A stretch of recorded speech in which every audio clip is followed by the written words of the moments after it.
Eşhedü enne Muhammeden abduhu ve resulü. Muhammeden abduhu ve resulü। इस किस्त का आगाज दिखाया जाता है कि चीतान और उसके साथी गार से निकलने की तैयारी कर रहे होते हैं। अचानक हफ्सा खातून एक सिपाही से चाकू छीनकर चीतान पर हमला कर देती हैं। चीतान गुस्से में हफ्सा खातून को एक मेज़ पर दे मारता है, जिस पर वो बेहोश हो जाती हैं। इस्लाहान खातून दुख से रोने लगती हैं, जबकि चीतान का एक साथी उन्हें होश में लाने की कोशिश करता है।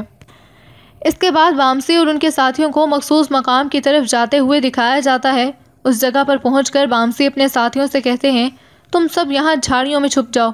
जैसे ही लड़ाई शुरू हो तो फ़ौरन आकर हम में शामिल हो जाना। जबकि तुर्गत अंजुलूस और अपने साथियों के साथ वामसी के पास ही आ रहा होता है। दूसरी जानिब चीतान और उसके साथियों को भी इस्लाहान और हफ्सा खातून को लेकर आते हुए दिखाया जाता है। इस्लाहान खातून हफ्सा से पूछती हैं, क्या तुम ठीक हो? हफ्सा जवाब देती है, मैं ठीक हूँ। एक जगह पर चीतान उन सबको रोक कर कहता है, वामसी और तुर्गत, इनको हर हाल में ख़त्म करना है। इसके बाद कुछ लोगों को साथ लेकर वो बाकियों से कहता है, चाहे कुछ भी हो जाए, जब तक मैं इशारा ना करूं, हर हाल में इंतज़ार करना होगा। उसके बाकी साथी वहीं पर झाड़ियों में छुप जाते हैं। इसके बाद दिखाया जाता है कि वामसी इंतहाई बेचैनी से चीतान का इंतज़ार कर रहा होता है। उसी वक्त उसे वो सब आते दिखाई देते हैं। वामसी को देखकर हफ्सा चिल्लाने लगती हैं, वामसी, मैं बिल्कुल भी ठीक नहीं हूँ। जबकि इस्लाहान खातून हैरानगी से पूछती हैं, तुर्गत कहाँ है? इसके बाद आरस को जंगल में सफ़र करते हुए दिखाया जाता है, जबकि गोगतोक और उसके साथी आरस के पीछे आ रहे होते हैं। उन सबको देखकर आरस रुक जाता है और कहता है, तुम लोगों को ज़रूर अमीर सादुद्दीन ने भेजा है, मैं खुद को उस कुत्ते के हवाले नहीं करूँगा। गोगतोक अपने साथियों से कहता है, इसे ज़िंदा पकड़ो, अमीर हज़रत इससे खुद निमट लेंगे। आरस गोगतोक के तमाम साथियों का बहादुरी से मुकाबला करता है, लेकिन एक सिपाही उसे ज़मीन पर गिरा देता है, जिस पर तमाम लोग उसकी गर्दन पर तलवार रख लेते हैं। गोगतोक आरस के पास आता है और उसकी गर्दन पर तलवार रखकर कहता है, जो लोग हमारे राज जानते हैं, हमें उनका कोई शौक़ नहीं। तुमने भी हमारी पीठ में छुरा घोंपा है, लेकिन तुम कामयाब नहीं हुए, अब तुम मरने वाले हो। दूसरी जानिब वादी में वामसी चीतान से कहता है, कभी बच्चों को अगवा करते हो और कभी ख़वातीन को, क्या तुम्हें मर्दों की तरह लड़ना नहीं आता? जिस पर चीतान तंज करता है, क्या तुम भूल गए हो, सफदर को मैंने मारा था। चीतान तुर्गत के बारे में पूछता है, जिस पर वामसी जवाब देता है कि तुमने तुर्गत का क्या करना है? तुमने आरस का कहा था, मैं उससे ले आया हूँ। जिस पर चीतान कहता है, मुझे आरस का चेहरा दिखाओ। वामसी मुतालबा करता है, पहले तुम ख़वातीन को रिहा करो। चीतान जवाब देता है, वामसी, क्या तुम मुझे बेवकूफ़ समझते हो? आरस का चेहरा दिखाओ, वरना तुम्हारी ख़वातीन की सिर्फ लाशें ही मिलेंगी। चीतान कहता है, मैं 3 तक गिनूंगा, आरस का चेहरा दिखाओ, वरना मैं तुम्हारी ख़वातीन को तलवार से काट दूंगा। चीतान 2 तक गिनती गिनकर कहता है, तुर्गत कहाँ है? उसे भी लेकर आओ, वरना मैं ख़वातीन को मार दूंगा। उसी वक्त तुर्गत अपने साथियों और अंजुलूस को लेकर वहाँ पहुँच जाता है। अंजुलूस को घुटनों के बल बिछाकर उसकी गर्दन पर कुल्हाड़ा रख देता है और कहता है, अब मैं 3 तक गिनूंगा, या तो तुम ख़वातीन को रिहा करोगे या बेल्चे के गवर्नर के बेटे का तुम्हें सिर्फ सर ही मिलेगा। ये कहकर नूरगुल गिनती शुरू करते हैं। ये कहकर तुर्गत गिनती शुरू करते हैं। इसके बाद कोनिया के जंगल में दिखाया जाता है कि गोगतोक आरस से कहता है, अब तुम्हारे पीछे कोई रियासत नहीं, ना ही तुम गवर्नर हो, अब तुम्हें हमारे हाथ से कौन बचाएगा। उसी वक्त एक तीर गोगतोक के सीने में पेवस्त हो जाता है और आवाज़ आती है, सुलेमान शाह का बेटा एर्तुगरुल। गोगतोक के साथी एर्तुगरुल की तरफ बढ़ते हैं, लेकिन एर्तुगरुल सबको तीरों की ज़द पर रख लेते हैं उसी वक्त अब्दुर्रहमान भी तलवार निकालकर उन पर टूट पड़ते हैं। गुक्तोक एक चाकू निकालकर आरिस पर हमला करता है और उसे मारने की कोशिश करता है, लेकिन एर्तुगरुल उसे बचा लेते हैं और गुक्तोक से कहते हैं, मैं सिर्फ जालिम और गद्दारों का दुश्मन हूँ। मजलूम चाहे मेरा दुश्मन हो, मैं उसकी मदद करूँगा, और जालिम चाहे मेरा भाई क्यों ना हो, उसको सज़ा दूँगा। अचानक गुक्तोक एर्तुगरुल पर हमला करने लगता है, लेकिन एर्तुगरुल उसे मारते हैं। इसके बाद वो फिर अब्दुर्रहमान को हुक्म देते हैं कि इसकी लाश सादुद्दीन को भिजवा दो। इसके बाद तुर्गत को गिनते हुए दिखाया जाता है। अंजलूस चीख कर कहता है, तुम पर लानत हो चीतान, ख़वातीन को छोड़ दो, देख नहीं रहे कि उसकी कुल्हाड़ी मेरी गर्दन पर है। इस पर चीतान तुर्गत की बात मान लेता है, जिसके बाद आरिस बना हुआ सिपाही भी उठ खड़ा होता है। तुर्गत कहता है, पहले तुम ख़वातीन को छोड़ो, फिर मैं अंजलूस को तुम्हारी तरफ भेजता हूँ। चीतान कहता है, मैं जानता हूँ तुम्हारे सिपाही यहाँ छुपे हुए हैं, उनको बोलो और वापस चले जाओ। जिस पर तुर्गत जवाब देते हैं, मैं जानता हूँ तुम्हारे आदमी भी पीछे मौजूद हैं, अंजलूस को लेते ही यहाँ से चले जाना। चीतान के सिपाही ख़वातीन को, जबकि तुर्गत अंजलूस को एक दूसरे की जानिब रवाना करते हैं। ख़वातीन के पहुँचने पर बामसे और तुर्गत उन्हें अपने पीछे कर लेते हैं। चीतान दोबारा हमले का इरादा करता है, लेकिन अंजलूस उसे बताता है कि अगर शहंशाह तक खबर पहुँची कि बेगुनाह ख़वातीन को अगवा किया गया तो हम कभी भी जवाब पेश नहीं कर सकेंगे। बामसे के तमाम छुपे हुए सिपाही बाहर आकर उन्हें घेरे में ले लेते हैं। चीतान धमकी देता है, ये सब यहाँ ख़त्म नहीं होगा, मैं फिर आऊँगा। तुर्गत उसको जवाब देते हैं, तुम फिर आना, हम अच्छी तरह शिकस्त देंगे। चीतान के जाने के बाद बामसे बेचैनी से हफ्सा की तरफ पलटता है और पूछते हैं, क्या तुम ठीक हो? रोते हुए हफ्सा बेहोश होकर बामसे की बाहों में झूल जाती हैं। इस्लाहान और तुर्गत भी हफ्सा खातून की जानिब दौड़ते हैं। बामसे इंतहाई परेशानी और बेचैनी से हफ्सा को आवाज़ें देने लगते हैं। इसके बाद दिखाया जाता है कि एर्तुगरुल जंगल से वापस जा रहे होते हैं तो आरिस उन्हें रोक कर कहता है, मैं तुम्हारा दुश्मन हूँ, तुमने मेरी जान क्यों बचाई? एर्तुगरुल जवाब देते हैं, पहले तुम जालिम थे, इसलिए हमने तुम्हारे साथ जंग की, लेकिन अब तुम मुश्किल में थे और जो मुश्किल में हो हम उसे नुकसान नहीं पहुँचाते। अब तुम अपने रास्ते पर जा सकते हो। आरिस एर्तुगरुल को रोकता है और कहता है, मुझे ये समझ नहीं आ रही, मैंने तुम्हारे बेटे को अगवा किया, तुम्हारे लिए हर तरह के जाल बुने, फिर भी तुमने मुझे आज़ाद कर दिया, मेरी मदद की। ये सिर्फ वादा पूरा करने से मुतल्लिक नहीं हो सकता, ये कुछ और चीज़ है। तुम्हें ये सब करने पर किसने मजबूर किया एर्तुगरुल? एर्तुगरुल जवाब देते हैं, मैंने तुम्हें पहले भी कहा था, मैं अपने नफ्स पर नहीं अपने ईमान पर करता हूँ, ये मुझे मेरे दीन ने हुक्म दिया है। जिस पर आरिस कहता है, अगर तुम वो करते हो जो तुम्हारा दीन कहता है, फिर तुम्हारी मुखालफत की कोई वजह नहीं, तुम्हारा दीन ही सच्चा दीन है।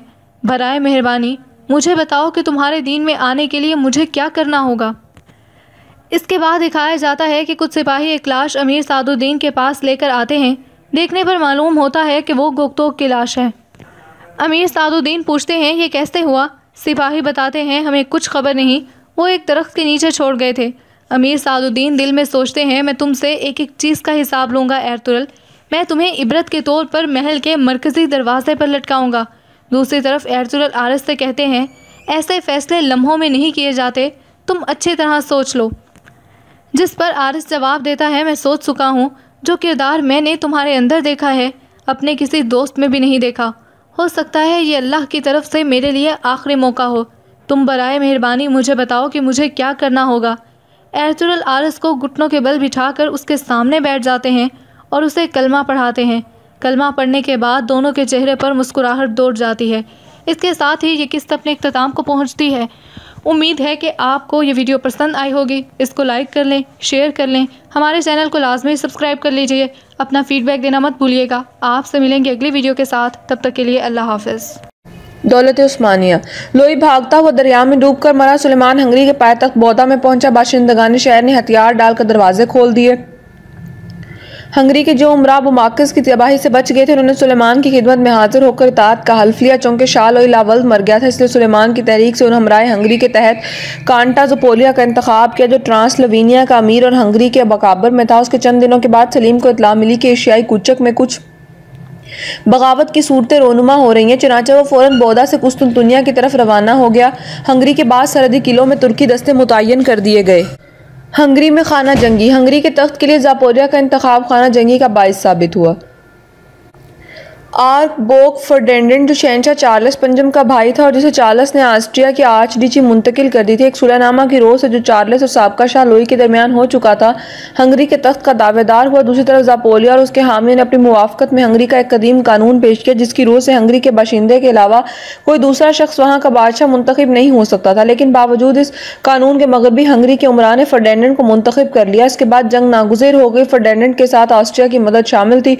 उसने ज़ापोलिया को शिकस्त देकर मुल्क के बाहर भगा दिया। ज़ापोलिया ने पोलैंड में पनाह ली और वहां से सुल्तान की खिदमत में मदद की दरख्वास्त भेजी। ये सुनकर फर्डिनेंड ने भी अपना एक सफीर सुलेमान के दरबार में भेजा और न सिर्फ हंगरी के तख्त के लिए हिमायत की इस्तदा की बल्कि बलग्राद और हंगरी के दूसरे शहरों की वापसी का भी जो सल्तनत उस्मानिया में शामिल हो चुके थे मुतालबा किया। सुलेमान ने फर्डिनेंड के मुतालबे से बरफ्ता होकर उसके सफ़ीर को रुखसत कर दिया और ज़ापोलिया के सफ़ीर को इत्मीनान दिलाया कि वो ज़रूर उसकी मदद करेगा। फर्डिनेंड की शिकस्त। सुलेमान कुस्तुनतुनिया से रवाना हुआ 2.5 लाख फौज और 300 तोपों के साथ हंगरी में दाखिल होकर पाया तख्त बोदा पहुंचा और उसका मुहासरा कर लिया। 6 रोज़ में बोदा फतह हो गया और ज़ापोलिया दोबारा तख्त पर बिठा दिया गया। उसके बाद सुलेमान ऑस्ट्रिया के मशहूर दारुस सल्तनत वियना की तरफ बढ़ा। ऑस्ट्रिया का शहंशाह चार्ल्स पंजम उस वक्त यूरोप का सबसे बड़ा फरमा रवां था। वो स्पेन, नीदरलैंड, सिसिली और जर्मनी की मुमलिकतों का तनहा मालिक था। मुहासरा वियना के वक्त वो इटली में फ्रांसिस अव्वल शाह फ्रांस से जंग में मसरूफ था, इसलिए तुर्कों के मुकाबले के लिए कोई फौज ना भेज सका और ऑस्ट्रिया को सिर्फ अपनी जाती कुव्वत पर भरोसा करना पड़ा। चुनांचे मुहासरे से कबल हर 10 आदमियों में से एक आदमी फौज में भर्ती किया गया। हमसाया रियासतों ने फौजी दस्तों से मदद की, फिर भी ये फौज तुर्कों के मुकाबले के लिए बिल्कुल नाकाफी थी। फर्डिनेंड ने मजलिस सल्तनत से मदद की दरख्वास्त की जिसने सिर्फ 12,000 पैदल और 4,000 सवार फौज भेजना मंजूर किया। मजलिस को बामुश्किल यकीन दिलाया जा सका कि सुलेमान वियना की तरफ बढ़ता आ रहा है। बहरहाल जल्दी ये मालूम हो गया कि ऑस्ट्रिया इतनी फौजें जमा करने से कासिर है जो तुर्कों को आगे बढ़ने से रोक सकें। इसलिए ईसाइयों ने अब सिर्फ दारुस सल्तनत की हिफाजत की तैयारियां शुरू की। फर्डिनेंड खुद तो सुलेमान के खौफ से वियना से भाग गया था, लेकिन खुशकिस्मती से चंद जांबाज अफसर और स्पेन और जर्मनी के आजमूदा कार दस्ते मुहासरा के मुकम्मल होने से कबल शहर में पहुंच गए थे और उनकी मदद हद दर्जा अहम साबित हुई। वियना के फौजी दस्तों का सिपहसालार कान डिसाम और मुदाफत की असली निगरानी उसी के हाथ में थी। तुर्कों के वियना पहुंचने से पहले ही तमाम इम्कानी तैयारियां कर ली गई थी। शहर के इस्तेहकामात ज्यादातर बोसीदा हालत में थे। फसील भी एक ही थी जो मुश्किल 6 फुट मोटी थी। चुनांचे वो तमाम मकानात जो फसील से बहुत करीब वाक़ थे गिरा कर जमीन के बराबर कर दिए गए। शहर के अंदर मिट्टी की एक नई ढुस तैयार की गई। दरिया के साहिल पर खंदक खोदकर लकड़ी के बड़े बड़े मजबूत पट्टों से बाड़ लगा दी गई। आतिशदगी के ख्याल से चौबी खपरेलें जिनसे आमतौर पर मकानात छाए हुए थे शहर के हर मकान से निकाल ली गई। सड़क की संगी पटरियां भी उखाड़ ली गई ताकि दुश्मन के गोलों का असर जायल हो जाए। सामान्य रस्त और घोड़ों के लिए चारा फराम करने घर से मुतअद्दिद टोलियां गिरदो नवाह में भेजी गई। फिर उस खतरा से कि मुहासरा ज़्यादा दिनों तक कायम रह जाए ऐसे तमाम लोगों को जो मुदाफत के काम के ना थे बल्कि जिनकी ज़ात पर फौजी नुक्ता नज़र से बेकार सर्फ हो रहा था, मसलन औरतें, बच्चे, बूढ़े और पादरी लोगों को शहर छोड़कर निकल जाने पर मजबूर किया गया। और जब तुर्क वियना के करीब पहुंच गए तो नवाहे शहर को भी मस्मार कर दिया गया ताकि मुहासिरीन इससे रोक और पनाह का काम न ले सकें। वहां के बाशिंदों को ऐसे वक्त में बेखानमा होना पड़ा जब उन्हें भाग जाने का भी मौका न था। उनमें अक्सर तुर्कों के हाथों में गिरफ्तार हो गए। सुलेमान वियना पहुंचा और मुहासरा शुरू हुआ। कसरत बारिश की वजह से सड़कें इस कदर खराब हो गई थी कि तुर्कों को अपनी बड़ी बड़ी तोपें हंगरी में छोड़ देनी पड़ी और अब उन्हें ज्यादातर सुरंगें खोदकर दीवारों को गिराने की कोशिश करनी पड़ी। लेकिन महसूरीन भी हर मुकाम पर निगाह रखते थे। अक्टूबर तक तुर्कों की तमाम कोशिशें बेसूद साबित हुई। बिलाखिर अक्टूबर सुरंग के जरिए से शहर पनाह में एक चौड़ा रखना पैदा हो गया जिसके बाद तुर्कों ने फौरन पे दर पे हमले किए, मगर हर बार उन्हें पसपा होना पड़ा और वो रुखना पुर कर दिया गया। इसी तरह तुर्कों ने इन मुकामात पर जहाँ सुरंगों ने बड़े बड़े रखने कर दिए सख्त हमले किए, लेकिन ईसाई ऐसी जांबाजी से लड़े कि तुर्क शहर के अंदर दाखिल ना हो सके। सुलेमान ये हालत देख देखकर बहुत पेचोताप खा रहा था। तुर्क भी मौसम की शिद्दत, सामान्य रस की किल्लत, सबसे बढ़कर मुसलसल नाकामियों की वजह से रोज बरोज ज्यादा दिल शिकस्ता हो रहे थे। आखिरकार ये तय पाया कि एक आखिरी हमला किया जाए। सुलेमान ने सिपाहियों का दिल बढ़ाने के लिए बहुत फ्याजी से रुपया तकसीम किया और वादा किया कि जो शख्स सबसे पहले दीवार पर चढ़ जाएगा उसे दौलत से माला माल कर दिया जाएगा और एक बहुत बड़ा मनसब अताज किया जाएगा। 9 बजे सुबह को यानी चाहिए उस्मानी फौज के बेहतरीन दस्ते हमले के लिए बड़े सदर आजम इब्राहिम पाशा और फौज के तमाम बड़े बड़े अफसर भी साथ थे, लेकिन ईसाइयों की सरफरोशी ने तुर्कों के कदम शहर के अंदर ना आने दिए। हालांकि सैपैर में उस्मानी इंजीनियरों ने सुरंगों के जरिए से शहर पनाह का एक बड़ा हिस्सा गिरा दिया था, मगर भी मौरखीन का बयान है कि तुर्कों की हिम्मतें टूट चुकी थी। यहाँ तक कि यानीचरी ने भी दिल बर्दाश्त होकर हमला करने से इनकार कर दिया। बरखिलाफ उसके ईसाइयों के हौसले बढ़े हुए थे। आखिरकार मायूस होकर सुलेमान को मुहासरा उठा लेना पड़ा। उसने फौज को वापसी का हुक्म दिया। वियना को उसके मुदाफिन की सरफरोशी ने बचा लिया, लेकिन जैसा कि कैसी लिखा है, मुहासरा की नाकामी में मौसम की शिद्दत जिसके एशियाई तुर्क आदी ना थे और यानीचरी की सरकशी को भी बहुत ज्यादा दखल था। वस्त यूरोप में उस्मानी फतूहात की मौज वियना की दीवारों से टकराकर वापस आ गई। ऑस्ट्रिया की फतह।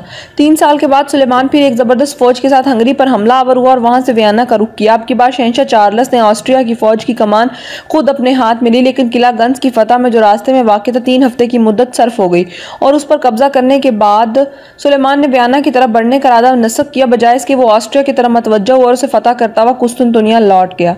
चार्ल्स ने भी सुलेमान से मुकाबला करने की कोशिश नहीं की और वियना के करीब अपनी फौजें लिए हुए पड़ा रहा। हंगरी में तुर्की हुकूमत। सुलेमान के कुस्तुनतुनिया लौट जाने के बाद भी चंद सालों तक ज़ापोलिया और फर्डिनेंड में लड़ाई का सिलसिला कमोबेश जारी रहा। बिलाखिर उन दोनों के दरमियान एक सुलहनामा हो गया जिसकी रूह से हंगरी के 2 हिस्से कर दिए गए। मशरिकी हिस्से का बादशाह ज़ापोलिया तस्लीम किया गया और मगरबी हिस्सा फर्डिनेंड के फरमारवाई में दे दिया गया, मगर दूसरे साल ज़ापोलिया का इंतकाल हो गया और उसकी बेवा और फर्डिनेंड के दरमियान जंग फिर छिड़ गई। फर्डिनेंड पूरी हंगरी का दावेदार हुआ और ज़ापोलिया की बेवा ने अपने बच्चे के लिए सुलेमान से मदद की दरख्वास्त की। चुनांचे सुलेमान फिर हंगरी में दाखिल हुआ और फर्डिनेंड को शिकस्त देकर बौदा और दूसरे बड़े बड़े शहरों पर कब्जा कर लिया और में तुर्की दस्ते मुतय्यन कर दिए। अगरचे साथ ही उसने इस अमर का भी ऐलान कर दिया कि ज़ापोलिया के बच्चे के बालिग होने के बाद वो उसे ट्रांसल्वानिया और हंगरी के तख्त पर बिठा देगा। बहरहाल उस वक्त सुलेमान ने हंगरी को संजुकों में तकसीम कर दिया और उनमें तुर्की गवर्नर मुकर्रर कर दिए। उस जंग में गो उस्मानियों को कहीं कहीं शिकस्तें भी हुई, लेकिन मजमूई तौर पर सुलेमान की ताकत इतनी ज्यादा थी कि शहंशाह चार्ल्स और फर्डिनेंड ने सुलह की गुफ्तगू शुरू कर दी।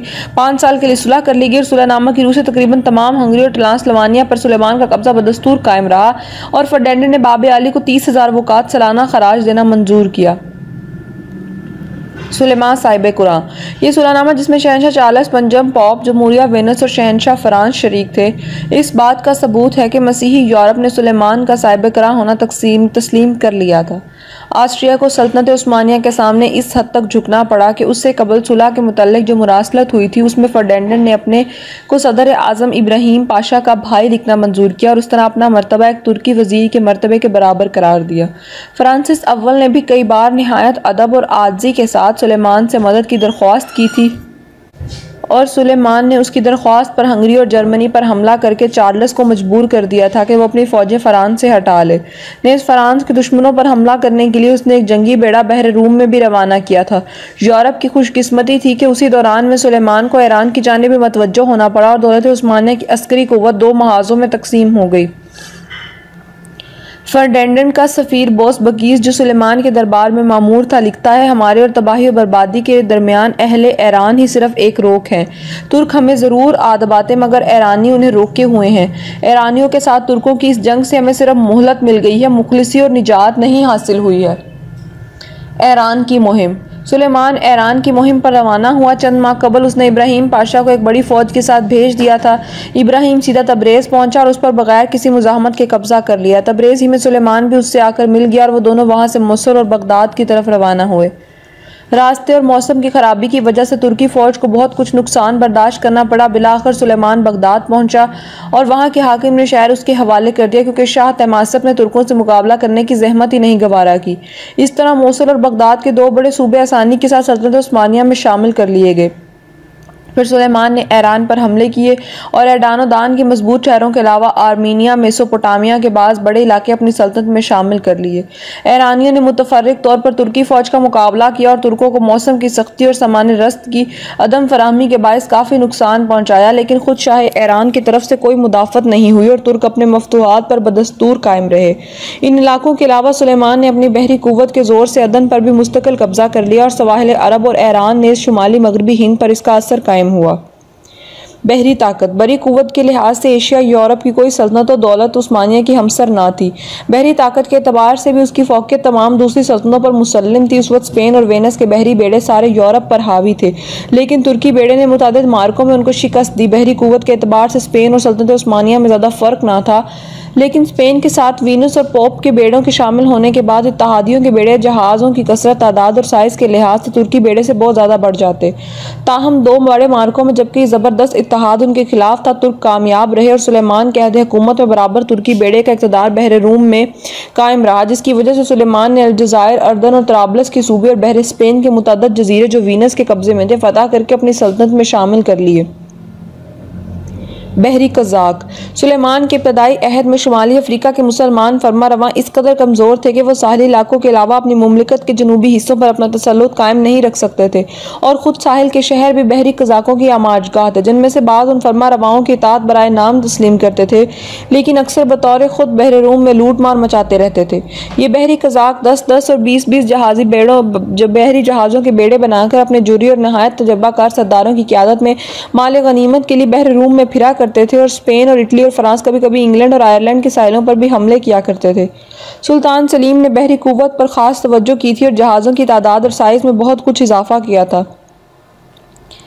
सुलेमान ने भी उसका खसूसियत के साथ ख्याल रखा और बहरी कुव्वत को पहले से बहुत ज़्यादा तरक्की दी, लेकिन उसके बहरी सरदार बेखौफी और महारत फ़न में बहरी कज़ाकों के हम पल्ला ना थे। ये देखकर उसने उन कज़ाकों को जो अपनी काबिलियत और तजर्बा में दूसरों से मुमताज़ थे, सल्तनत उस्मानिया की खिदमत के लिए मद्दू किया और उन्हें उनके जहाज़ों और आदमियों के साथ बुलाकर तुर्की बेड़े के आला मनसब पर मुकर्रर किया। खैरुद्दीन पाशा बहरी। उनमें से सबसे पहला और अपनी गैर मामूली काबिलियत की वजह से सबसे ज़्यादा मशहूर बहरी सरदार खैरुद्दीन बारबरोसा था।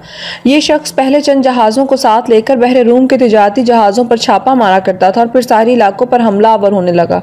चनाचा उसने बतौर खुद अलजायर पर हमला किया, शहर और गिरदोनवा के इलाकों पर कब्जा कर लिया, लेकिन यह देखकर कि वो अपनी खुद मुख्तार हुकूमत कायम ना रख सकेगा, उसने सुल्तान सलीम की फरमा रवाई कबूल कर ली। ये वो ज़माना था जब उंदलस के मुसलमानों पर स्पेन की ईसाई हुकूमत इंतहाई मुजालिम कर रही थी। खैरुद्दीन ने उन मजलूमों में से 70,000 को अपने जहाज़ों के जरिए उंदलस से अलजायर पहुंचा दिया।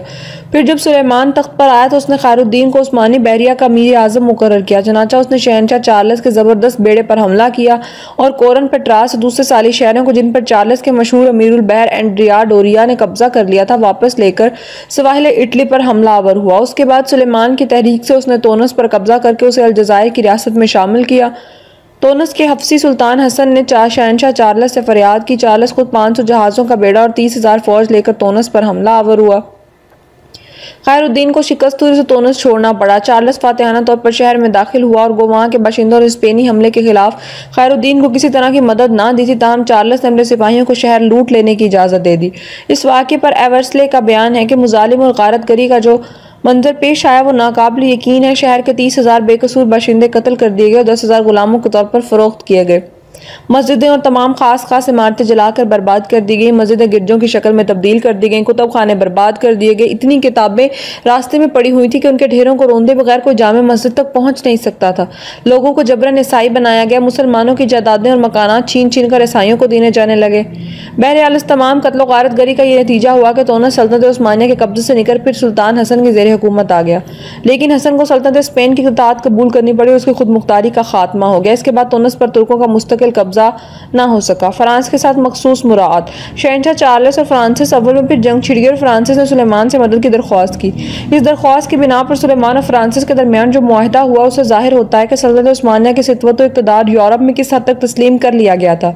फ्रांसीसी मुसन्निफ अल्बीन इस मुआहिदे को रियायत सुल्तानी से ताबीर करता है। सुलेमान ने अहले फ्रांस के लिए सल्तनत उस्मानिया के हर हिस्से में वो हुकूक आम कर दिए जो उन्हें मिस्र में अता हुए थे। फ्रांसीसियों को 5% महसूल के मुआवजे में तमाम तुर्की बंदरगाहों से तिजारत करने की इजाज़त दी गई। कोई गैर मुल्की जहाज़ जिस पर फ्रांस का निशान ना हो सल्तनत उस्मानिया के ज़ेरे असर समंदरों में दाखिल होने का मजाज ना था। फ्रांसीसी ताजरों के मुकदमात दीवानी और फौजदारी दोनों सीगों के खुद ही उनके फैसलों के सपुर्द कर दिए गए और तुर्की अहदेदारों को इस बात का जिम्मेदार करार दिया गया कि वो उन कौंसलों के फैसलों की तामील कराते रहेंगे। सल्तनत उस्मानिया के फ्रांसीसी बाशिंदों को इंतकाल जायदाद के मुतल्लिक वसीयत करने के मखसूस हुकूक अता किए गए। उन्हें न सिर्फ अपने लिए कामिल मजहबी आज़ादी बख्शी गई बल्कि मुकामात मुक़द्दसा की निगहबानी भी तफवीज़ हुई और इस तरह गोया सुल्तान की तमाम ईसाई रियाया की हिमायत का हक उन्हें हासिल हो गया। यूरोप के तमाम फरमा रवाओं में से सिर्फ फ्रांस के बादशाह को सुल्तान ने बजाय बे के बादशाह के लक़ब से सरफराज किया और उस मुआहदे के बाद उसके साथ हमसरी का बर्ताव रवा रखा। जज़ायर अलजीन पर कब्जा। चनाचा फ्रांसिस और चार्ल्स के दरमियान जो जंग छिड़ी उसमें मुआहदा मज़कूर की बिना पर सुलेमान ने फ्रांसिस का साथ दिया। बहर रूम में खैरुद्दीन पाशा का इक़्तिदार बदस्तूर कायम था। उसने जजीरा माइनरका पर हमला करके वहां से बहुत कुछ माल गनीमत हासिल किया और कोरन पर दोबारा कब्जा कर लिया। सुलेमान ने फ्रांसिस की दरख्वास्त पर जमहूरिया वेनिस के खिलाफ जंग का ऐलान किया जो चार्ले की मुस्तकिल हलीफ थी। खैरुद्दीन पाशा ने सुलेमान की मैयत में जजीरा कारफो पर हमला करके उसका मुहासरा कर लिया, लेकिन अहले वेनिस ने जांबाजी के साथ मुदाफ़ियत की। बाकी कैदियों के साथ भागने का कहते हैं और उनसे लड़ने लगते हैं। अर्तुगरुल बे बहुत से आदमियों को मार गिराते हैं और वहां से फरार हो जाते हैं। सिमको अपने आदमियों को अर्तुरुल बे का पीछा करने को कहता है। कारा चाइसर किला दिखाया जाता है। अमीर सादतीन और आरस की गुफ्तगू से मालूम होता है कि अमीर सादतीन ने बहादुर बे को बाजार खरीदने के लिए इस्तेमाल करना चाहा था, क्योंकि काई कबीला आरस को बाजार बराह रास्त कभी नहीं बेचेगा। आरस बाजार खरीदने के लिए सोने से भरा संदूक अमीर सादतीन के हवाले करता है।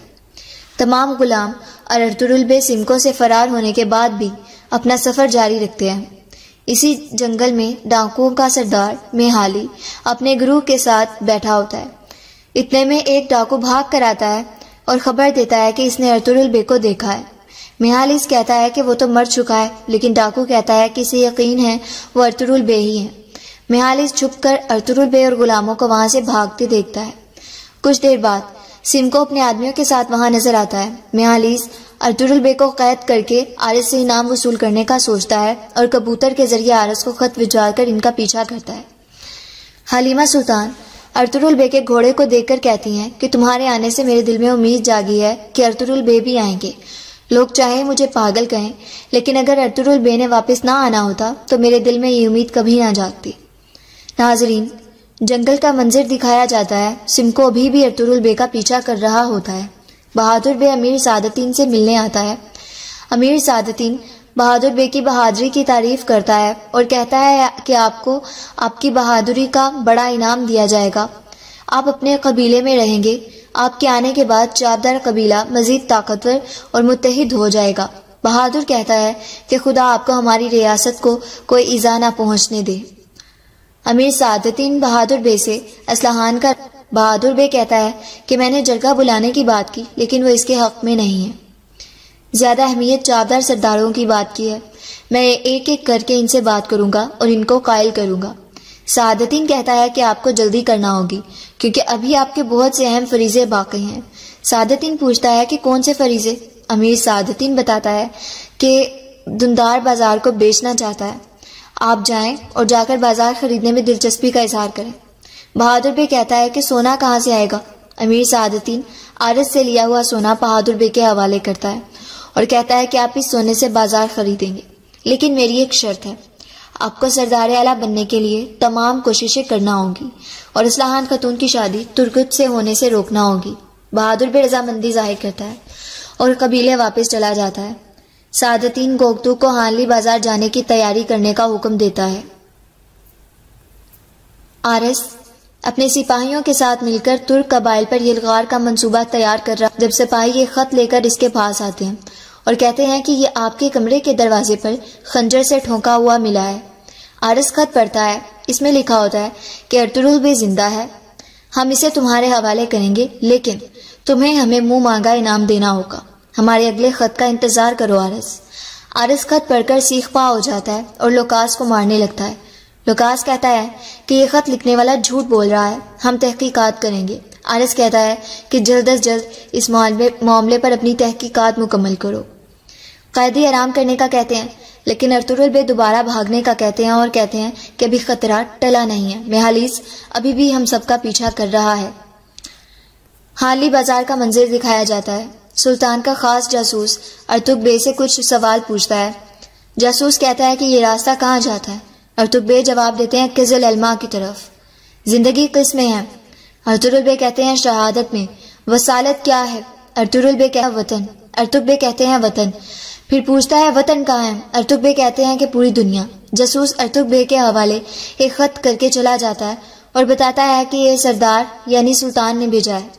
खत में लिखा होता है कि हमें सानई की खबर मिली, हम जल्द इन जमीनों पर कब्जा करेंगे, कबीले की हिफाजत करें, हमारी आमद मुतवक्को है, मेरी तरफ से खबर का इंतजार करें। अर्तुग बे खुद से कहते हैं कि ये इतना आसान नहीं होगा, अल्लाह हमारी मदद करे। अमीर सादतीन दुंदार बे से हानली बाजार में मिलने जाता है और पूछता है कि क्या फैसला हुआ। दुंदार कहता है कि इस मामले पर जरगा बुलाया जाएगा, लेकिन ये बात तो तय है कि बाजार बेचना होगा। लेकिन बाजार बेचने के बाद क्या होगा? अमीर सादतीन दुंदार को मशवरा देता है कि बाजार बेचने के बाद तुम वापस अपने भाइयों के पास जा सकते हो। बाजार की जो कीमत मिलेगी इससे अपना कबीला मजबूत करना, सरहदी इलाकों पर रहना अब काइयों के बस की बात नहीं है, और मैं एक ऐसे बंदे को जानता हूं जो आगे कीमत पर तुमसे हानली बाजार खरीदेगा। धुंधार पूछता है कि वो कौन है, तो अमीर सादतीन कहता है जानदार बे का भाई बहादुर बे खरीदेगा। उसने एक दफ्तर कायम किया जिसमें हर में मुहतरम के मुजावरों के नाम लिखे गए। उनमें से हर एक का वजीफा 100 दिनार मुकर्रर किया गया जो मिस्र के खजाने से अदा किया जाता था। उसने 30 आदमियों की एक जमात भी मुकर्रर की जो रोजाना कुरान पाक का एक ख़त्म पढ़ती थी और उनमें से हर एक की तनख्वाह 12 दिनार मुकर्रर की। सलातीन मिस्र हर साल बुद्दुओं फिक्राए मक्का के लिए गल्ला भेजा करते थे। सलीम ने उस दस्तूर को जारी रखा और हुक्म दिया कि हर साल 7000 अरदब गल्ला अहले हरमैन के लिए भेजा जाए। उसमें से 5000 अरदब मक्का मौज़मा के लिए और 2000 अरदब मदीना मुनव्वरा के लिए मुकर्रर हुआ। मुफ्ती वहलान लिखते हैं कि सलीम के बाद दूसरे सलातीन उस्मानी गल्ला की मिकदार में इजाफा करते गए, यहाँ तक कि मक्का मौज़मा के लिए 12000 अरदब और मदीना मुनव्वरा के लिए 7000 अरदब गल्ला आने लगा। सलीम ने मक्का मौज़मा मकान हनफी को असरनु तमीर कराया और मदीना मुनव्वरा में अमीर मुसल्ले बेग को भेजकर बहुत से रफ़ाई काम अंजाम दिए। उसकी दाद दहश और अमूर खैर का नतीजा ये हुआ कि थोड़े दिनों में हरीमैन शरीफैन में फारिगुल बाली फैल गई। शेख कुतबी जो मक्का के एक मशहूर आलिम और सलीम के मुआसर थे बयान करते थे कि मैं अपने बचपन में मताफ को अक्सर खाली पाता था और तन्हा तवाफ करता था। बाजार सही को भी चाश्त के वक्त तक सुनसान देखता था और अक्सर देखता था कि गुल्ला फरोशों के काफिले आए हुए हैं मगर खरीदने वाले बहुत कम हैं।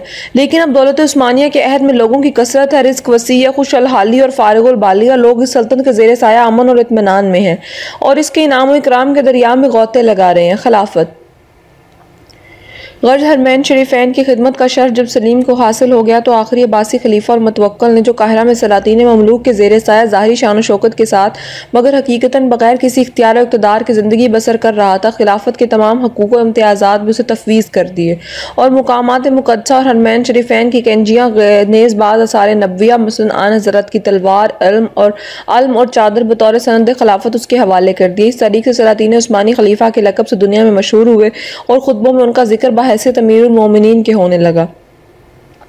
इसमें शुबा नहीं कि उस वक्त दुनिया इस्लाम की खिलाफत का हक भी उन्हीं को पहुंचता था। कोई दूसरी इस्लामी सल्तनत ताकत और वसअत में दौलत उस्मानिया के बराबर ना थी। यही सल्तनत तमाम दूसरी सल्तनतों से ज़्यादा शुरू मिल्लत की हिफाजत कर ताकत रखती थी और करीबन 1.5 सदी से जिहाद का फ़र्ज अदा करती आ रही थी। चनांचे यही वजह थी कि जब सुल्तान सलीम की खिलाफत का ऐलान किया गया तो दुनिया इस्लाम के किसी गोशे से उसकी मुखालफत नहीं हुई। उस मनसब के लिए सलातीन उस्मानी का हक इस कदर मुसल्लम समझा गया कि सलीम के ओहदे से लेकर गुज़िश्ता जंग अमूमी तक पूरी 4 सदियों में एक मुद्दई खिलाफत भी उनके मुकाबले में नहीं उठा। बनु उमैया और वासिया के अहदों में खिलाफत के बहुत से दावेदार नजर आते हैं लेकिन खुलफाए उस्मानिया की पूरी तारीख में किसी एक हरीफ को भी सामने आने की जुर्रत नहीं हुई। मनसब खिलाफत पर फायज हो जाने से सुल्तान का असर इक़्तिदार बहुत बढ़ गया। हुकूमत के अलावा अब उसे अपनी मुसलमान राया की मजहबी पेशवाई भी हासिल हो गई और उस दीनी इक़्तिदार का दायरा सिर्फ सल्तनत उस्मानिया के मुसलमान बाशिंदों तक महदूद ना रहा बल्कि उसके अंदर तमाम दुनिया इस्लाम के बाशिंदे आ गए, ख्वाह वो किसी मुल्क या कौम के हों। अलावा ईरानी और बाद दूसरे शीई जमातों के जो बामुकाबला अहले सुन्नत वल जमात की तादाद में बहुत कम है। वापसी मिस्र और हजाज के ज़रूरी इंतजामात से फारिग होकर शाबान में सलीम शाम की तरफ वापस हुआ। 1000 ऊँट सोने और चांदी से लदे हुए साथ थे। माल गनीमत का ज़्यादा कीमती हिस्सा जहाज़ों के जरिए उससे पहले कुस्तुनतुनिया भेजा जा चुका था। उन्हें जहाज़ों पर काहिरा के बेहतरीन सना और कारीगर भी रवाना किए गए थे जो कुस्तुनतुनिया ले जाकर आबाद किए गए। रमज़ान को सलीम दमिश्क पहुंचा और वहाँ क़याम किया। दमिश्क से हल्ब गया और वहाँ भी 2 महीने क़याम किया। उस मुद्दत में उसने शाम की हुकूमत के इंतजामात किए। रजब में वो कुस्तुनतुनिया पहुंचा। उसको वहाँ से रवाना हुए सिर्फ 2 साल गुजरे थे। उस थोड़ी सी मुद्दत में उसने शाम, मिस्र और हजाज को फतह करके सल्तनत ममलूकिया का खात्मा कर दिया और सल्तनत उस्मानिया के रकबे को तकरीबन 2 चंद कर दिया। स्पेन से मुआहदा। सलीम जब कुस्तुनतुनिया वापस आया तो स्पेन का सफ़ीर ईसाइयों के लिए बैतुल मक़दस की ज़ियारत की इजाज़त हासिल करने की गर्ज से उसकी खिदमत में हाजिर हुआ और उसके मुआवजे में वो रकम जो पहले सलातीन मिस्र को दी जाती थी दौलत उस्मानिया को अदा करते रहने का वादा किया। सलीम ने इस दरख्वास्त को मंजूर कर लिया मगर यह तस्रीह कर दी कि बाज़ाब्ता तौर पर इस मुआहदे का तकमला होना चाहिए। रोडोस पर हमले की तैयारी। इसके बाद सलीम दौलत उस्मानिया की बहरी ताकत को तरक्की देने की तरफ मतवज्जो हुआ। उसने मुख्तलिफ हुजामत के 150 नए जहाज़ तामीर कराए। उनके अलावा 100 जहाज और भी बनवाए। हुक्म दिया कि वो किसी मुहिम पर रवाना होने के लिए हर वक्त पूरी तरह मुसल्ले और तैयार रखे जाए। 60,000 फौज भी माए बड़े तोपखाने के एशियाई कोचक में इकट्ठी की गई। बाज़ लोग ख्याल करते थे कि तैयारियां ईरान पर हमले की गर्ज से की जा रही हैं लेकिन आम राय ये थी कि हमला रोडोस पर होने वाला है। जहाज़ों, बंदरगाहों और सलाह खानों की तमीर से इसी राय की तायीद होती थी। सलीम नहायत इन्हमाक के साथ उन तैयारियों में मसरूफ़ था और उस मुहिम को उस वक्त तक मुलतवी रखना चाहता था जब तक रोडोस जैसे मजबूत किले पर कामयाबी के साथ हमला करने के लिए काफ़ी सामान फराहम ना हो जाए। चुनांचे एक रोज़ उसने अपने वज़ीरों को बुलाकर कहा कि तुम रोडोस की फ़तह के लिए मुझसे इजरत कराना चाहते हो, मगर तुम्हें यह भी मालूम है कि ऐसी मुहिम के लिए कितने सामान की ज़रूरत है। तुम बता सकते हो इस वक्त किस कदर बारूद तुम्हारे पास मौजूद है। वज़रा इस सवाल के जवाब के लिए तैयार न था, लेकिन दूसरे रोज़ उन्होंने आकर सलीम से कहा कि हमारे पास 4 महीने के मुहासरे के लिए काफ़ी सामान मौजूद है।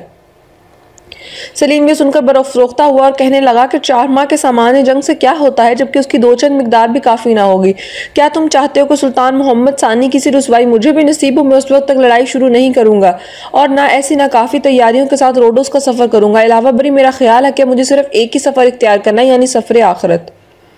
वफात उसका ख्याल सही साबित हुआ और वो ओरना के लिए कुस्तुन दुनिया से रवाना हुआ। मिजाज पहले से नासाज था, मगर अतबा की मुमानत के बावजूद उसने घोड़े की सवारी न छोड़ी। रास्ते में मर्द की शिद्दत इतनी बढ़ी कि उसे एक छोटे से गांव में उतर जाना पड़ा और वहीं अपनी हुकूमत के 90 और उम्र के 54वें साल में उसका इंतकाल हो गया। सुलेमान आज़म कानूनी। सुलेमान आज़म का हुकूमत न सिर्फ तारीख़ उस्मानिया बल्कि तारीख़ आलम का एक नहायत अहम दौर है।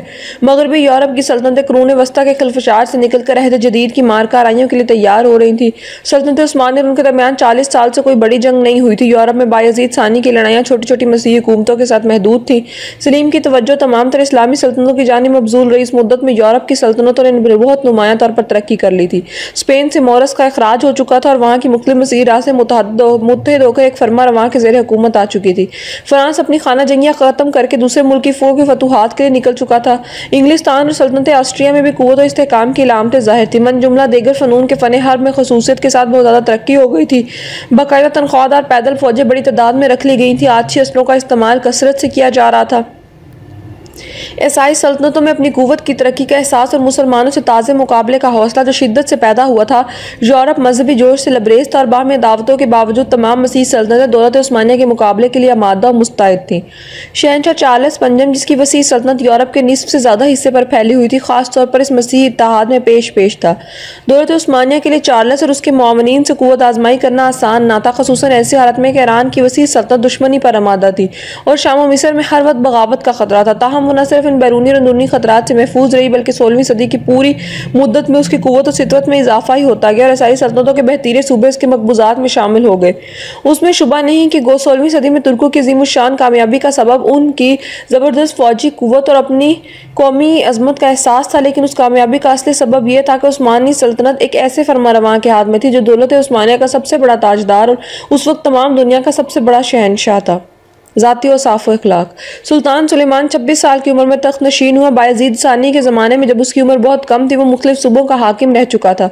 फिर जब सलीम ने ईरान पर हमला किया तो सुलेमान को नायब सल्तनत की हैसियत से कुस्तुनतुनिया में छोड़ गया। इसके बाद जंगी मिस्र के दौरान वो ओरना का हाकिम था और फिर सलीम के अहद के आखिरी 2 सालों में विलायत सादर खान का इंतज़ाम उसी के सपुर्द था। चनांचे जब सलीम की वफ़ात के बाद वो तख्त पर आया तो एक कामयाब मुदब्बर और लायक फरमारवां की शोहरत हासिल कर चुका था। ज़ाती अज़मत में अपने तमाम पेशरुओं से बड़ा हुआ था और फतूहात और वसअत सल्तनत के लिहाज से उन सब पर फ़ौक़ियत ले गया। उस अहद में सल्तनत उस्मानिया अपनी इंतहाई हद कमाल तक पहुँच गई और उसकी खानगी ज़िंदगी बिल्कुल बेदाग थी। वो अपने रहम करम के लिए ख़ास तौर पर मशहूर था। इंसाफ उसका मखसूस शेवा था और उसकी अदालत में नस्ल, रंग और मजहब की कोई तफरीक न थी। रियाया की फलाह बहबूद उसका मुतमई नज़र था। चनांचे जब वो तख्त नशीन हुआ तो तमाम रियाया ने उस नौजवान सुल्तान का, जो अपने अखलाक, शुजाअत, इंसाफ, रहमदिली और दानिशमंदी की बिना पर हद दर्जा हद अजीज था, निहायत मुसरत के साथ इस्तकबाल किया।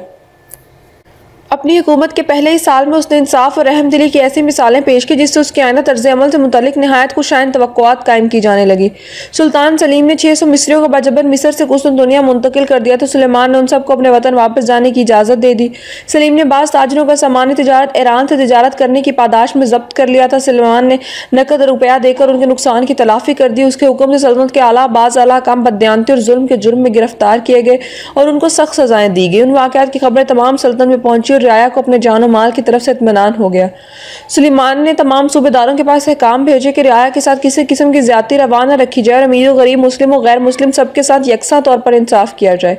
इन अहकाम के नफाज से हर तरफ अमन और अमान कायम हो गया। अलबत्ता गजाली ने, जिसे सुल्तान सलीम ने मिस्री हुकूमत से गद्दारी के सिले में शाम का हुक्म हाकिम बनाया था, सरकशी का इजहार किया और खुद मुख्तार होना चाहा। सुलेमान ने फौरन उसकी सरकूबी के लिए एक फौज रवाना की। गजाली को शिकस्त हुई और वो कत्ल कर दिया गया। उसके कत्ल से न सिर्फ शाम का फितना फरू हो गया बल्कि शाह इस्माइल के मुआंदाना इरादों का भी खात्मा हो गया, जिसने गजाली की बगावत से फ़ायदा उठाने की गर्ज से शाम की सरहद पर अपनी फौजें तैयार कर रखी थी। बलगरात की फतह। सलीम के आखिरी दौर हुकूमत में सल्तनत उस्मानिया और सल्तनत हंगरी के दरमियान आवेजिश पैदा हो गई थी और सर्दी इलाकों में बराबर छोटी लड़ाइयाँ होती रहती थी। उस खलिश को दूर करने के लिए सुलेमान को बलगराद और जबाकर के सरहदी किलों को फतह कर लेना ज़रूरी हो गया। उन किलों की फतह सरहद के इस्तेहकाम के लिए भी ज़रूरी थी और यूरोप में मज़ीद फतूहात हासिल करने के लिए भी। चनांचे सुलेमान ने हंगरी के बादशाह लोई सानी के पास अपने सफ़ीर भेजे और उससे खराज का मुतालबा किया। लोई ने इस मुतालबे के जवाब में उस्मानी सुफरा को कत्ल करा दिया। सुलेमान को जब ये खबर पहुंची तो वो फ़ौरन हंगरी की फतह के लिए रवाना हो गया। उसकी फौजी सरदारों ने ज़ाबा कर दूसरे किलों का मुहासरा करके कब्जा कर लिया। उसके बाद सुलेमान खुद बलगराद की तरफ बढ़ा। उस शहर के गिर्द जिसने मोहम्मद फातिह जैसे सुल्तान को पसपा होने पर मजबूर कर दिया था, अपने खैमे नस्ब कर दिए। 7 रोज़ की गोलाबारी के बाद बलगराद फतह हो गया। फतह के बाद न किला की फौजी दस्ता का कत्लेआम हुआ और न शहर के बाशिंदे कत्ल किए गए। सुलेमान ने वहाँ के सबसे बड़े गिरजा में नमाज अदा की और तसलीस की इस अज़ीमुश्शान मोहब्बत को खुदाए वाहिद की परस्तिश के लिए मखसूस कर दिया। उसके बाद उसने बलगराद में एक तुर्की दस्ता मुतय्यन किया और किले को असर नू मजबूत और मुस्तहकिम करके कुस्तुनतुनिया वापस हुआ। बलगराद के अलावा सरहद के दूसरे किलों पर भी उस्मानियों ने कब्जा कर लिया और हंगरी में दाखिल होने के तमाम दरवाजे उनके लिए खुल गए। सुलेमान अब हंगरी के दारुल सल्तनत बौदा की तरफ बढ़ सकता था, लेकिन रोडोस की फतह उसके नज़दीक ज़्यादा ज़रूरी थी और बलगराद की जबात उसने उसी जानिब रुख किया। जमहूरिया वीनस का बाज गुजार होना। बलगराद की फतह का एक असर यह हुआ कि जमहूरिया वीनस ने असरनो अपने आप को सल्तनत उस्मानिया का बाद गुजार तस्लीम कर लिया और जज़ायर कब्रस और जानता का खराज दो चंद कर दिया। रोडस की फतह मुख्तलिफ वजूह से ज़रूरी थी। बलगराद और रोडस यही 2 मार्के थे जिनमें सुल्तान मोहम्मद फातिह ने शिकस्त खाई थी। बलगराद की फतह ने सल्तनत उस्मानिया के दामन से एक शिकस्त का दाग तो धो दिया। सुलेमान की आली हौसलगी दूसरे धब्बे के धोने के लिए भी बेकरार थी। अलावा बरी रोडस के जहाज़ बहर रूम के मशरकी हिस्से में और मजमा अल जज़ायर और अनातोलिया के साहिलों पर लूट मार मचाए रहते थे। रोडस की फतह इस वजह से भी ज़रूरी थी कि कुस्तुनतुनिया और शाम मिस्र के दरमियान जो ताल्लुकात अब कायम हो गए थे उनमें मुबारजीन रोडस अपने जहाज़ों के जरिए रुखना अंदाज होते थे। इन इसबाब की बिना पर सुलेमान ने इस जजीरे पर कब्जा करने का मुसम्मम इरादा कर लिया और 300 जहाज़ों का उस्मानी बेड़ा कुस्तुनतुनिया से रोडस की जानिब रवाना किया। साथ ही वो खुद भी 1 लाख फौज लेकर एशियाई कौचक के मगरबी साहिल की तरफ बढ़ा। बहरी और बरी फौजों के जमा होने की जगह खलेज मारमरिस करार पाई जो रोडस के महाज में वाक़ है। सुलेमान रोडस के साहिल पर उतरा और मुहासरा शुरू किया जो तकरीबन 5 महीने तक जारी रहा। रोडस के राहब मुबारजों ने नहायत शुजाअत के साथ मुदाफ़त की, लेकिन मुहासिरीन की कुव्वत से मजबूर होकर बिलाखिर उन्हें हथियार डाल देने पड़े। सुलेमान ने उनके साथ जो मुराआत बरती उनसे मालूम होता है कि वो उनकी शुजाअत का किस दर्जे कदरदान था। उसने मुबारजीन को इजाज़त दे दी कि वो 12 रोज़ के अंदर अपने तमाम मसलों और सामानों को लेकर अपने ही जहाज़ों पर रोडोस से चले जाएं और अगर जरूरत समझे तो उस्मानी जहाज़ों को भी काम में लाएं। रोडोस के बाशिंदों को सुल्तान की राय बनने के बाद पूरी मजहबी आज़ादी दे दी गई। सुल्तान ने सराहत के साथ वादा किया कि उनके कलीसाओं से कोई तारुज़ ना किया जाएगा, उनके बच्चे वालिदैन से छीने ना जाएंगे और 5 साल तक उनसे किसी किस्म के टैक्स या महसूल का मुतालबा ना होगा। सुलेमान ने अपनी फौजें किले से चंद मील के फासले पर हटा लें ताकि मुबारजीन अमन सुकून के साथ किले से निकल जाएं, लेकिन यानीचरी बावजूद सख्त रोकथाम के बेकाबू होकर शहर में दाखिल होकर थोड़ी देर तक लूट मार करते रहे। ताहम और तमाम शराइत सुलेमान की तरफ से निहायत दयानतदारी के साथ पूरे किए गए। मुबारजीन रोडस ने वहां से निकलने के बाद 8 साल तक जजीरा क्रेट में कयाम किया और फिर मुस्तकिल तौर पर जजीरा माल्टा में जाकर आबाद हो गए। मिस्री और यानीचरी की बगावत। बलगराड और रोडस की फतह के बाद हंगरी, सिसिली और इटली के रास्ते सुलेमान के लिए खुल गए, लेकिन मिस्र की बगावत और एशियाई कोचक की शोरस के बाइस उसे पहले मशरिक की जानिब मतवज्जो होना पड़ा और यूरोपियन सल्तनतों को 2 साल की मोहलत मिल गई।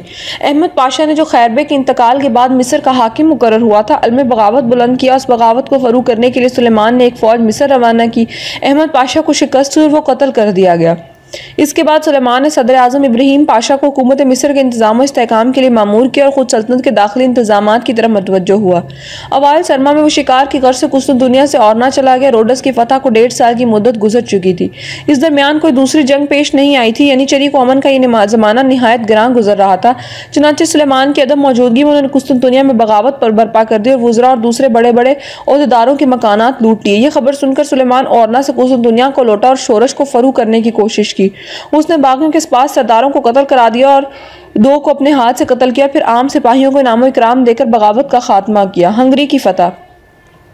वज़ीर-ए-आज़म इब्राहिम पाशा उस वक्त मिस्र में था। सुलेमान ने उसे वापस बुला लिया और हंगरी की मुहिम की तैयारी शुरू कर दी। यानीचरी की बगावत से उसको तजर्बा हो गया था कि सल्तनत के अमन के लिए फ़ौज को जंग में मसरूफ़ रखना ज़रूरी है। बलगराद की फतह के बाद उसे अगरचे कोई बड़ी जंग हंगरी के साथ पेश नहीं आई थी, ताहम छोटी छोटी लड़ाइयों का सिलसिला कायम था। इलामा बरी फ्रांसिस अव्वल शाह फ्रांस ने, जिसे शहंशाह चार्ल्स पंजम ने पेयोया की जंग में शिकस्त देकर कैद कर लिया था, सुलेमान से हंगरी पर हमला करने की बाइद्दत इस्तदा की ताकि चार्ल्स को अपनी तवज्जो फ्रांस से हटाकर हंगरी की जानिब मबजूल करनी पड़े। पड़े, जिसकी सरहद सल्तनत ऑस्ट्रिया से मिली हुई थी। फिर इसी ज़माने में शाह ईरान ने शहंशाह चार्ल्स और शाह हंगरी के साथ सुल्तानत उस्मानिया के खिलाफ एक जारहाना और मुदाफ़ियाना इत्तेहाद कायम करने की कोशिश की। इन वजह से सुलेमान ने हंगरी पर हमला करने का फैसला कर लिया। 1 लाख फौज और 300 तोपों के साथ रवाना हुआ। कुस्तुनतुनिया से रवाना होने के 5 माह बाद को माबक्स के मैदान में हंगरी की फौज से मुकाबला हुआ। उस्मानी लश्कर को अपनी कसरत तादाद और तोपखानों की बिना पर बहुत कुछ फोकियत हासिल थी। 2 घंटे से कम ही में जंग और साथ ही हंगरी की किस्मत का भी फैसला हो गया। शाह लोई उसके 8 स्कफ यानी हंगरी की एक बड़ी तादाद और 24,000 सिपाही मारे।